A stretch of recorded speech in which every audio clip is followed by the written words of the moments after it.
Friends, नमस्कार। देखिए, आपको ये वीडियो दिया जा रहा है, हाई स्कूल का है। एक मॉडल पेपर के तौर पे यदि वीडियो सही जा रहा है तो आपको ऐसे ही वीडियो आपको मिलेगा। क्योंकि जानते नहीं हैं, टेक्निकल फॉल्ट की वजह से हम वीडियो दे नहीं पाते थे, लेकिन सेटिंग हो चुकी है।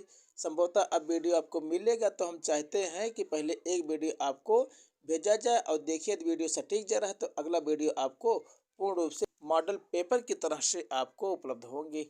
ठीक है, देखिए, तो इस वीडियो पर गौर कीजिए और देखिए, आपको ऐसे ही वीडियो अगला वीडियो आपको मिलता रहेगा बेटा। जो हाई स्कूल में बच्चे पढ़ रहे हैं, उनकी हाई स्कूल की परीक्षाएं बहुत नज़दीक हैं, तो हम चाहते हैं कि इस पेपर को देखें और पेपर को देखने के बाद में देखें ऐसे मॉडल पेपर आएगा। और मॉडल पेपर जिस तरह से हम बना रहे हैं, हम संभावना करते हैं कि इसी तरह से हो सकता है आपको बोर्ड परीक्षा में मिले। तो इन चीज़ों को ध्यान से देखिए, उसके बाद में फिर हम आपको अगला पेपर देंगे। ठीक, देखिए दिया गया है, इन द नॉर्थ ईस्ट, उत्तर पूर्व की तरफ से ह्यूज माउंटेन्स ऑफ क्लाउड्स, बादल के बड़े बड़े चिट्टे कुड बी सीन अप्रोचिंग, आते हुए दिखाई पड़ रहे थे। The air was fresh and sweet, हवा में ताजगी और मिठास थी। द मैन, वो आदमी, वेंट आउट, बाहर गया था, फॉर नो अदर रीजन, किसी अन्य कारण से नहीं, than to have the pleasure of feeling, बल्कि इस भावना से, इस प्रसन्नता के उद्देश्य से, द रेन, पानी में, ऑन हिज बॉडी, यानी पानी उसके शरीर पर बरसेगा। एंड व्हेन ही रिटर्न्ड, और जब वह लौटा, ही एक्सक्लेम्ड, उसने कहा, यानी उसने चीख कर कहा, these are not rain drops, ये पानी के बूंदे नहीं हैं, फॉलिंग फ्रॉम द स्काई, जो आसमान से गिर रही हैं, दे आर न्यू कॉइन्स, ये नए सिक्के हैं, the big drops are 10 cents and the little ones are 5, जो बड़े बड़े बूंदे हैं वो 10 सेंट तथा जो छोटी बूंदे हैं वो 5 सेंट के सिक्के हैं। With a satisfied expression, he regarded the field of ripe corn with its flowers draped in a curtain of rain. देखिए, कहा गया है, संतुष्टि भाव से उसने पके अनाज को इसके फूलों के खेतों में देखा, वर्षा के आवरण से ढके हुए थे। क्वेश्चन दिया गया है, the air Beckham fresh and sweet by, जो हवा में ताजगी और मिठास थी किसके कारण। अब आगे दिया गया है, माउंटेन्स ऑफ क्लाउड्स, जो माउंटेन्स में पर्वत होता है, क्लाउड्स में बादल के पर्वतों के कारण, रेन्स, वर्षा के कारण, the possibility of clouds from the north east, जो पानी के जो वो क्लाउड्स बादल थे फ्रॉम द नॉर्थ ईस्ट, उत्तर पूर्व की तरफ से, उनके कारण थे। तो किसके कारण थे, वन सी का आपको लगा देना है। वैसे रेन्स एंड क्लाउड्स भी लिया हुआ है, तो ये नहीं सही है, बल्कि सी सही है। सी नंबर पर आप टिक लगा दीजिए। ऐसे ही अब कमेंट आप करके बताइएगा। और आपको फिर दूसरा क्वेश्चन दिया जा रहा है बेटा। दूसरा है, Lencho bent out in the rain, Lencho bent out in the rain too, किस उद्देश्य से गया था। लेंचो बारिश में किस उद्देश्य से गया था, एंजॉय हिमसेल्फ, अपने आप में आनंद लेने के लिए, feel the rain drops on his body, इस उद्देश्य से गया था कि पानी उसके शरीर पर बरसेगा, एक्सपीरियंस द रेन, और पानी का अनुभव करने के लिए, और वेलकम रेन, पानी का स्वागत करने के लिए। तो इसका आंसर आपको कमेंट के माध्यम से बताना है, लेकिन यहाँ दिया गया है बी भैया, दो का B, feel the rain drops on his body, कि पानी उसके शरीर पर गिरेगा। अगला द है, the word draped means, draped means होता है बेटा ढक लिया, इसका दूसरा होगा कवर्ड होगा।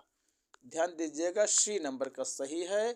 कवर्ड विद के साथ में ढक लिया गलत है। रैप्ड मीन्स रैपर मीन्स ढकने वाला, रैप्ड मीन्स ढक लिया, ये भी सही था, लेकिन उतना सही जितना कवर्ड।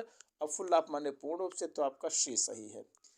ऐसे ही आपका 4 नंबर दिया गया है, what satisfied Lencho finally was, Lencho अंत में कैसे संतुष्ट था, हैवी डाउन पर, बहुत तेजी के साथ जो फुहार या बारिश हुआ था उसके कारण, हाइलस्टॉर्म्स कोहरा या पाला गिरा था उसके कारण, रेन कपल्ड विद हेल्स, और हेल्स जो कोहरा या पाले के साथ में पानी बरथा उसके कारण, और द फॉलिंग रेन यानी पानी गिर रहा था उसके कारण। तो आपका जो चौथे का जवाब होगा वो होगा डी, द रेन फॉलिंग, पानी बरस रहा था इसके कारण। जो अगला पैराग्राफ आपका दिया जा रहा है वो Nelson Mandela long walk to freedom से लिया गया है। हम एक पैसेज पढ़ रहे हैं, उसके बाद में उसी में से आपको आंसर चूज करके लिखना है। तो हम पढ़ रहे हैं और अर्थ बता रहे हैं, उसके नीचे क्वेश्चन दिया गया है, उसका आंसर आपको बोलना है। जैसे दिया गया है, on the day of inauguration, उद्घाटन के दिन, I was overwhelmed with a sense of history, मैं इतिहास की भावना से ओतप्रोत था। In the first decade of the 20th century, आशय यह है in the first decade of the 20th century कि 20वीं सदी के प्रथम दशक में, ये फ्यू ईयर्स आफ्टर, कुछ वर्षों के बाद में, the bitter Anglo war and before my own birth, Anglo war के बाद तथा मेरे स्वयं के बर्थ या जन्म से पहले, the white skinned peoples of South Africa paid up their differences and erected a system of racial domination against the dark-skinned peoples of their own land, कि दक्षिणी अफ्रीका के जो श्वेत चमड़ी वाले लोगों ने अपने भेदभाव खत्म कर लिए थे, अपने स्वयं के देश के काली चमड़ी वाले के लोगों के विरुद्ध जातीय प्रभुत्व वाली एक व्यवस्था का निर्माण कर लिया था। द स्ट्रक्चर, अब स्ट्रक्चर में वह ढांचा या उसी ढांचे को, they created formed the basis of one of the harshest most inhuman societies the world has ever known, उस ढांचे ने जो उन्होंने खड़ा किया था संसार के एक सबसे कठोर, सबसे अमानवीय समाज का आधार बना लिया था।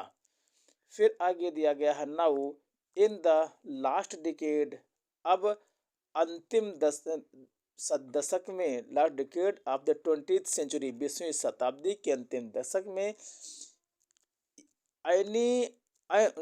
and my own a decade as a man, that system had been overturned forever and replaced by one that recognized the rights and freedoms of all peoples regardless of the color of their skin। आशय यह है, संसार के एक कठोर, सबसे अमानवीय समाज का आधार बना लिया गया था 20वीं सदी के अंतिम दशक में, और एक आदमी के रूप में मेरे स्वयं के 8वें दशक में वह ढांचा हमेशा के लिए बदल दिया गया था, और उसका स्थान एक ऐसे ढांचे ने ले लिया था जो सभी लोगों को बिना उनकी चमड़ी के रंग के भेदभाव के समान रूप से अधिकार एवं स्वतंत्रता को पहचानता है। अब क्वेश्चन दिया गया है, क्वेश्चन आपको चूज करना है। The author's age of the time of this inauguration was, जो लेखक का एज था उस दिन क्या था, आपको बताना है बेटा। 2 का ये सही है, 80 ईयर्स, इसमें तो कई दिए हैं लेकिन 2 का ये सही है। आपका दिया गया है दूसरा question, the white people of South Africa now, जो व्हाइट पीपल, सफ़ेद चमड़े वाले जो लोग थे दक्षिण अफ्रीका में, recognise the rights of all people, सब लोगों के जितने अधिकार थे उनको जानते थे, पहचानते थे। फॉर्म्ड ए कॉमन फ्रंट मैंने एक कॉमन मोर्चा बनाया था, या oppose the author's being a president, या बीइंग ए प्रेसिडेंट जो बताया गया है, लेखकों को राष्ट्रपति होने की अपील की थी, या स्टूड टुगेदर, साथ साथ खड़े रहे। तो आपको कमेंट में बताना है, लेकिन 2 का आंसर बेटा ये है, recognise the rights of all people का दिया गया है। The word overwhelmed means, overwhelmed means ओतप्रोत होना या जानकारी में आ जाना। तो तो तीसरे का आंसर द वर्ल्ड ओवरवेलमेड मीन्स ओवरवेलमेड का मतलब ओतप्रोत होना या उसी में समाहित हो जाना। अब इसमें आपको जो तीसरा का आंसर बेटा डी लगाना है। सेंटिमेंटल में भावुक होना, ओवर का मैं जानकारी में आ जाना, फ्यूज टुगेदर में स्वतः एक साथ जुड़ जाना, तो आपका डी सही है। अब दो क्वेश्चन आपको दिए गए हैं, यदि ये अच्छा लग रहा है तो ऐसे ही एक क्वेश्चन और बनाएंगे, फिर आपको दिया जाएगा। तब तक के लिए आप देखिए और विचार कीजिए आप ऐसे कैसे क्वेश्चन कर पाते हैं। Thank you so much.